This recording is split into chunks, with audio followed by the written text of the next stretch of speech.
NDEM Weekly starting right now, bringing emergency managers from around the world together to learn, share and collaborate. Good morning, or good afternoon, depending on where you're at around here in this great nation. And we do have a lot to talk about. Now, as in any emergency management position or whatever, or something's going on, things happen, and our guest is running a little bit behind. So I'm going to do a little bit stretch, and we're going to talk about just things that are happening in the world today. And today, you can see that I have to bring it up a little bit, my Team Rubicon t-shirt. And the reason why I do is because Team Rubicon is deploying right now to Haiti. And if you guys have been following them at all on social media or what's going on around the world, we have a lot of action happening as far as what's happening in the world. So we have Haiti, the major earthquake just occurred, and they're having some significant aftershocks, so much so that it's causing additional damage, and additional people are being trapped. We have rescue crews from across the world heading over there to help dig people out, and I know that the death toll is rising over there, and so now you have groups of volunteers such as Team Rubicon that are heading over there. Now, the interesting part about Haiti and Team Rubicon is the relationship that's there, right? Team Rubicon was started by Jake Wood when he went to Haiti, the earthquake, about 10 years ago, maybe 11 now. And that's kind of where he said, hey, he needed to do something, taking the concept of military training that he had on a few other people, and they just got on a plane and got themselves over there. And from there, started the organization of Team Rubicon. And they've done some great work over the years. And full disclosure, I joined Team Rubicon in 2012, and it's been a great ride. And I think it's a great organization. I'm not as active as I'd like to be because obviously I have other commitments that I'm here, but I can support them in other ways. So Team Rubicon, as a volunteer organization, it did start out as mostly veterans. It now has, how it always had, I suppose, non-veteran members as well, and that leadership is growing as well within those ranks, and it's great to see veterans and non-veterans getting together and working together through things. And one of the things, though, which I find really great about Team Rubicon is it's a veterans organization, if you will, where people, vets, can get over there and still use the skills that they learned, that we learned, throughout our time in the military. And then we also have the same sort of bond that we have that was in the military, and that's something that's missing. That when you get out, you kind of miss that bond. And Team Rubicon is able to give that that feel, and as that bonding goes again, and you get to bond with new people, and you get to meet some great people that have the same ideas of helping others. And as you help others, right, you kind of help yourself heal from the wounds that you've had, especially those that deployed in the combat zone. And with Afghanistan falling this weekend, adds another layer to that, right?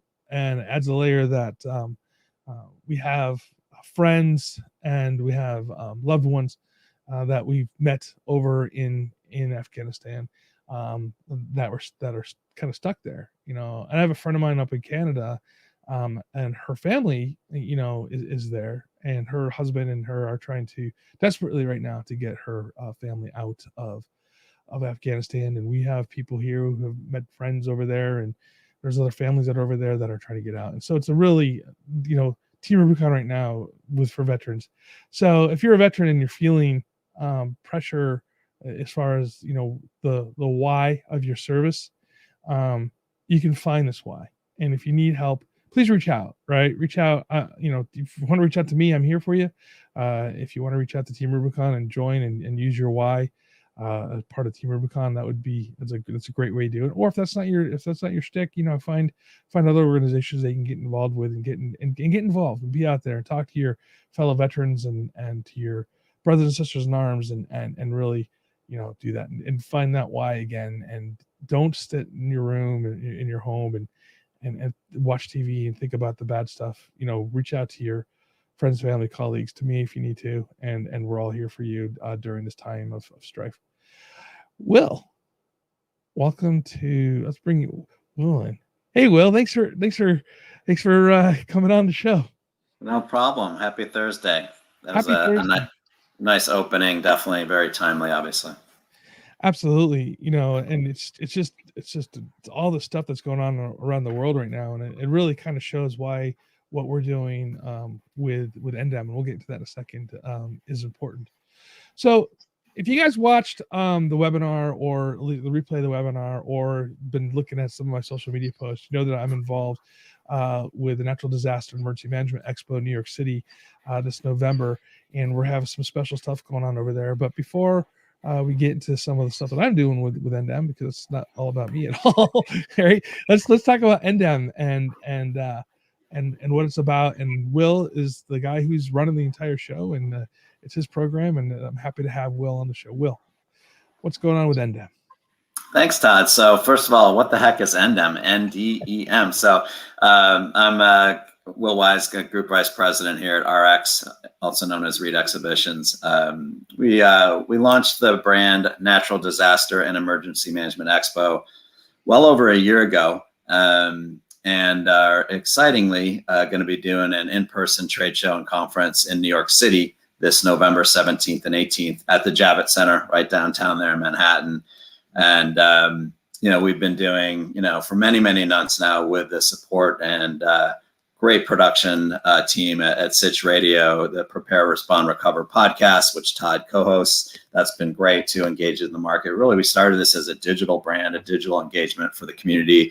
Our goal with NDEM is to really embrace, from an independent perspective, obviously anybody responsible for disaster response, recovery management, but also the wider emergency management community and business continuity experts. So, we really appreciate the partnership with EM Weekly, with Todd, with Sitch Radio, and very excited to be in New York City at Javits Center this November 17th and 18th. I will say New York has a really good plan for protocols to make sure there's going to be a health and safety safe event. And we're going to go live with registration for the event just about after Labor Day. So looking forward to that. It's also notably co-located with a long-standing event we do called ISC East International Security Conference. We do a big version of that in Vegas every spring, but a very focused New York City Northeast version of that every November. And that's really for your physical security, public safety professionals. So we really think bringing these communities together is going to be beneficial, and it's going to be fun. And we've got an exciting keynote we're working with you on, Todd. Absolutely, and yes, having the ISC portion of it is really great because regardless if we like it or not, that's not what I want to say. But regardless if we think about it or not, we really are the security and safety side of things really play into what we do on our planning side of the world and emergency management. So there's a lot of great crossover there as well.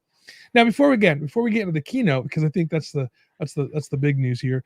I'm going to show you a big book right here. So Jeff, right, Sudramite, he wrote this book, Rethinking Readiness, really got into it. And so Will, you're working with Jeff at Columbia University on putting together a great education package as well. Can you talk a little bit about that? Yeah, I think the whole approach here is having a variety of strong partners for content, for expertise, for the industry. And Jeff is fantastic, heading up the NCDP at Columbia University, part of their Earth Institute. So yeah, he and his team are going to be programming a large portion of our conference program for NDEM in New York City, which is going to be great. And of course, Columbia is right there in NYC, so going to definitely bring a lot of really key knowledge there. So yeah, working with Columbia and Jeff's going to be great for the conference program portion. And and we also have another great partner, SPP, down from New Orleans. So they're going to be doing some content, and of course with you, Todd, and the team EM Weekly. Yeah, and so let's talk about that for a second, right? So what we're doing as far as the keynote, and this is kind of a neat concept, right? So and it's a cool story, so I want to tell a story a little bit. Yeah. So before we even started working with NDEM and the idea of being really part of it, we set up a series, and those of you who have participated in the webinar series, which is every quarter with Speak and Spark. We brought on speakers from across the EM's perspective, and we were gonna finish it off strong with Craig Fugate, and he said, "Yeah, I'd love to be part of that webinar series." Well, ends up being that webinar fell on one of the NDEM days, and so John Fontaine, who works with us in Weekly, who's worked with Will in the past, reached out and said, "Hey, look, we got this idea. We kind of worked through it, and not only do we have Craig Fugate that's going to be on stage with us in New York City, but we also have Peter Gaynor." And so it's what we're looking at here is the different perspectives of emergency management, right, under different presidents, where it comes to FEMA and the different leadership styles and really what FEMA can do and can't do, and how that different president really shapes the flow of information and what FEMA can do. So I think that's a really going to be a unique experience for sure. But there's other ways to do it. If you can't make it to New York City, how else can they watch it, Will? Yeah, we're gonna, first of all, that's gonna take place at 12 noon Eastern time, 9 o'clock Pacific on November 18th, live in New York at the trade show. We also are gonna do a virtual live broadcast of it, so anybody that can't make it to New York will be able to tune in live via the virtual broadcast. And they'll be able to find that link on the NDEM website? Yeah, once we get registration open for the show and coordinate with you all, we'll make sure we have both the in-person registration readily accessible as well as people to be able to check out the virtual registration as needed. Absolutely.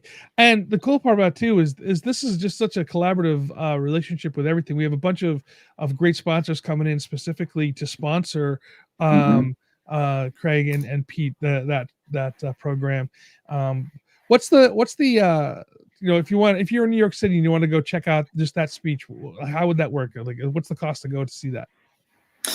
Yeah, I mean, we fundamentally have a low cost, what we call Expo Plus badge. And by the way, anybody that registers for the event will be able to get access to the NDEM part of the Expo floor and the ISC East.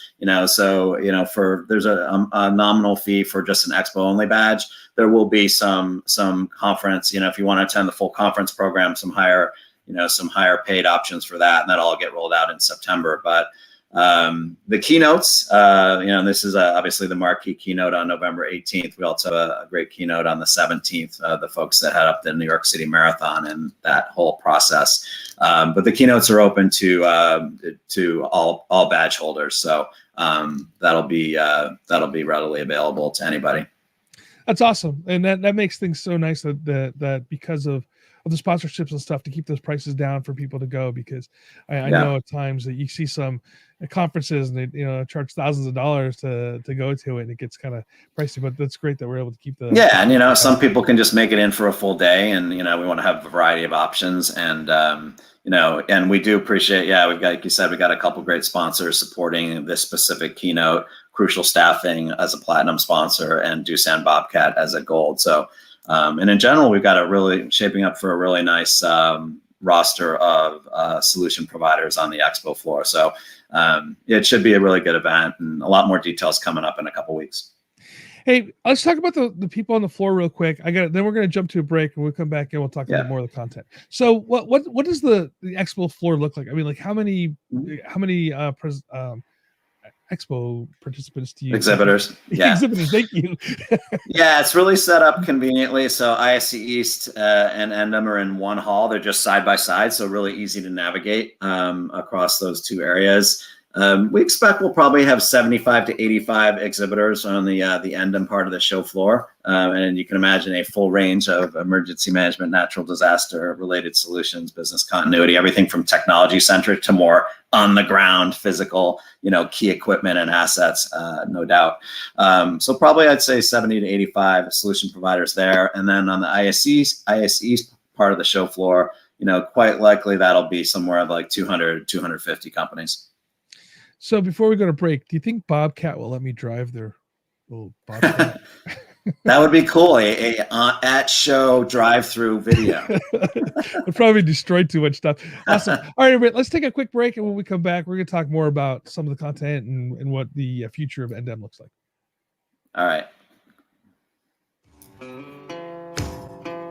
The Outer Limits Supply was founded on the idea of providing high-quality first aid kits. Their goal is to supply the life-saving equipment you'll need to mitigate the majority of injuries often seen during austere times.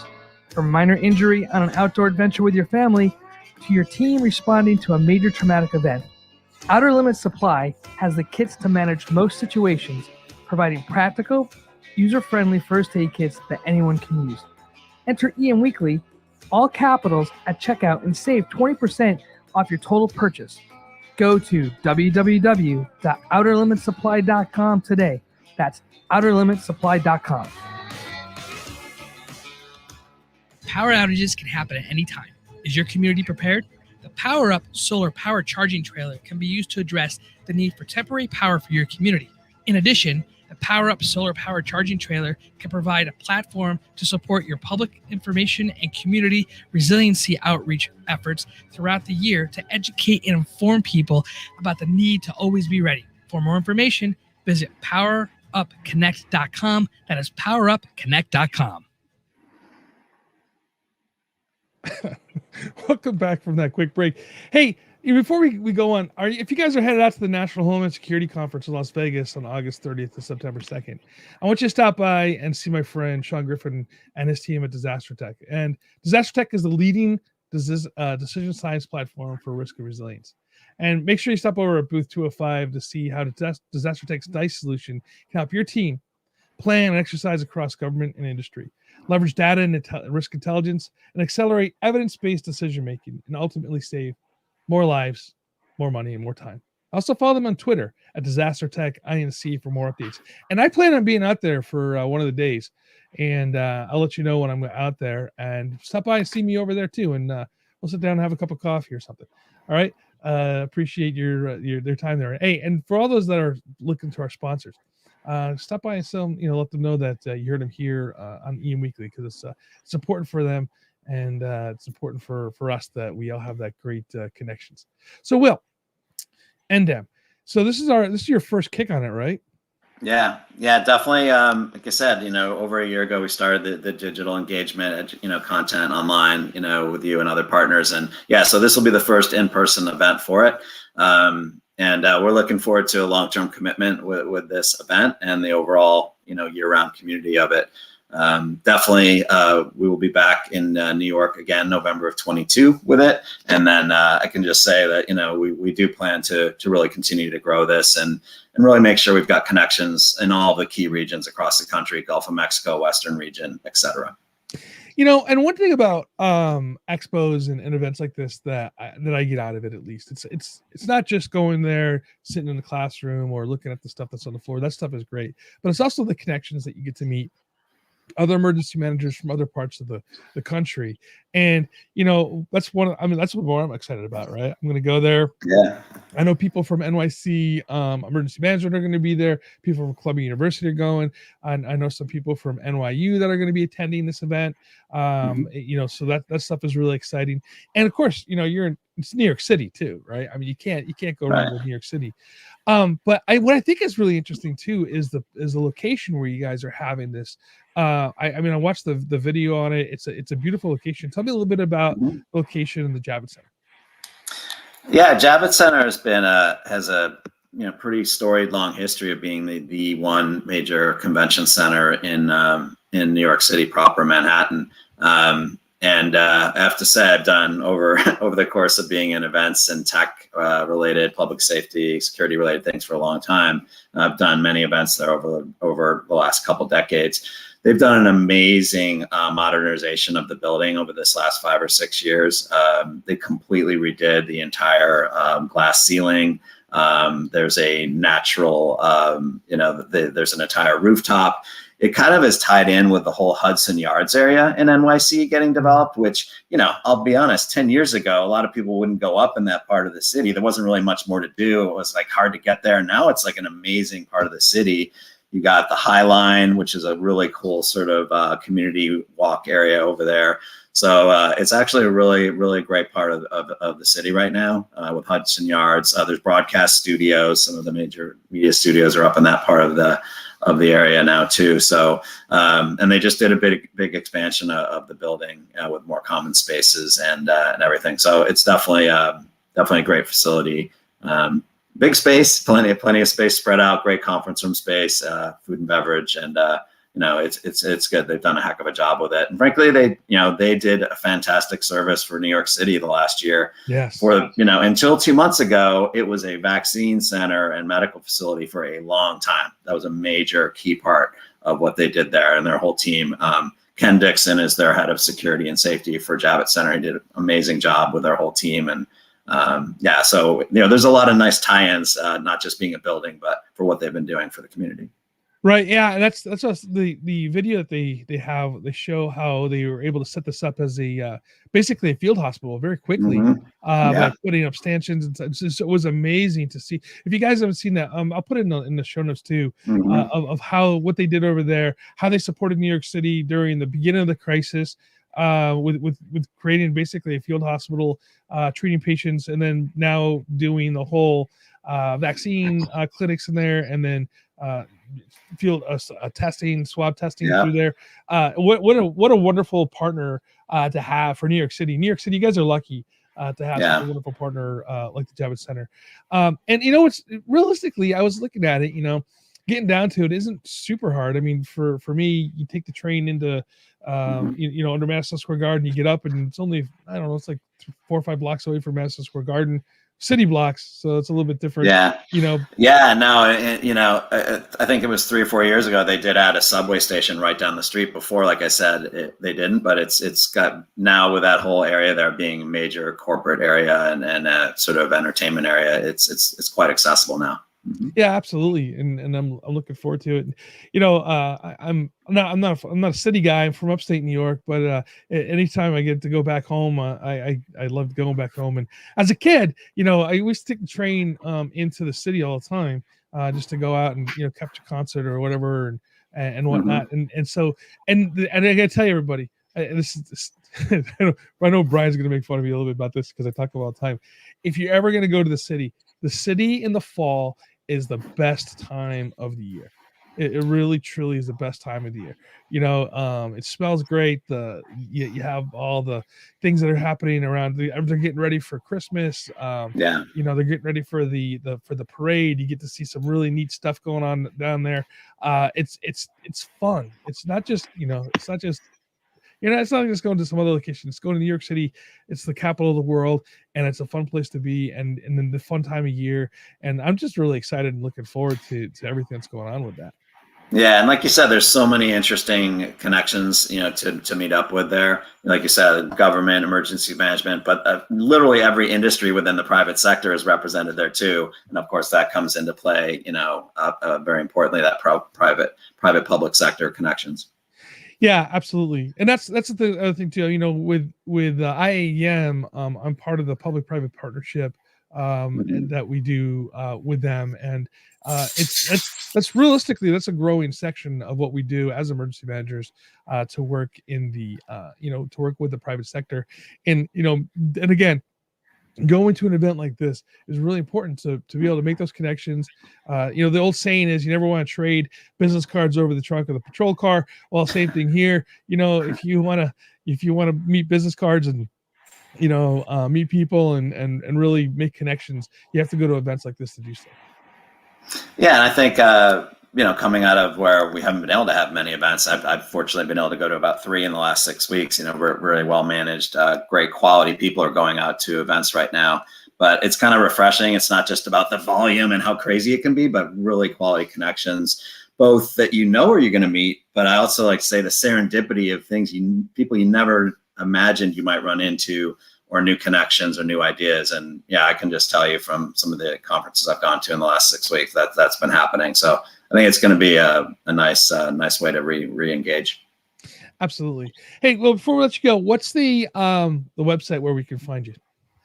Yeah, so the website where we continued updates is ndemevent.com.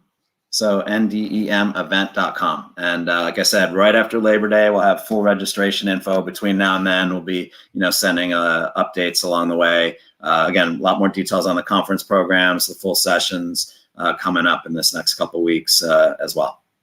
And if you guys are driving or your pencil's not sharp, don't worry about it. It's in the show notes. Go ahead in there and click on that, and they'll get you right to what you need to see. And again, exciting content that's coming up. Columbia University with Jeff Sledgelmich is making some great stuff.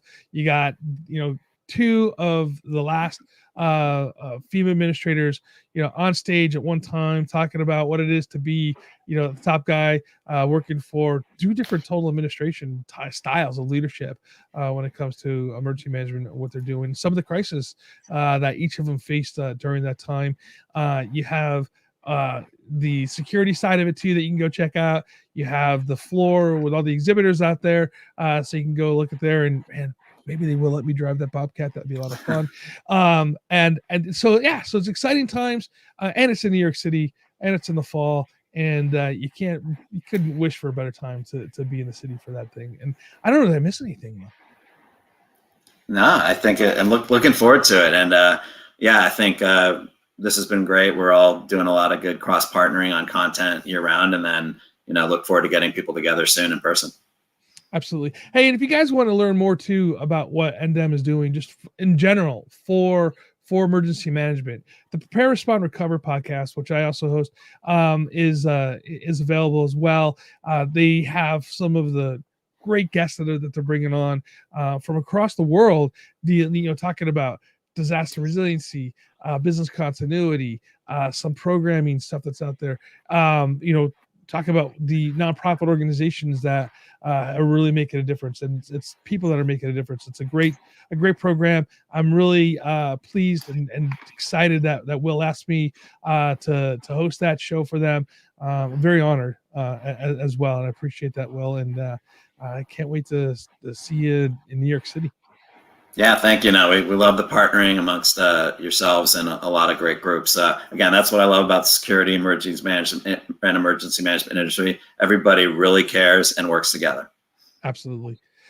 All right, everybody. Well, I want to thank you all for being here with us today. It's taking time out of your day to learn about different things is really important. Education and training is critical. And, like I said, this is what it's all about for me. It's about learning and sharing what I've learned with you. And it's really, going to the conferences like this, and now we're able to do it in person in the field that we love, and being able to meet with people that we enjoy to be around is really important as well. So I hope to see you all at NDEM in New York City. And please follow us on Facebook, YouTube, Twitter, LinkedIn, Instagram, and also, and subscribe to us on your favorite podcast player, and give us 5 stars, and say hi to Jeanette. She's back there working hard on the boards today for me. So Jeanette, thank you so much for your time. Until next time, stay safe, stay hydrated.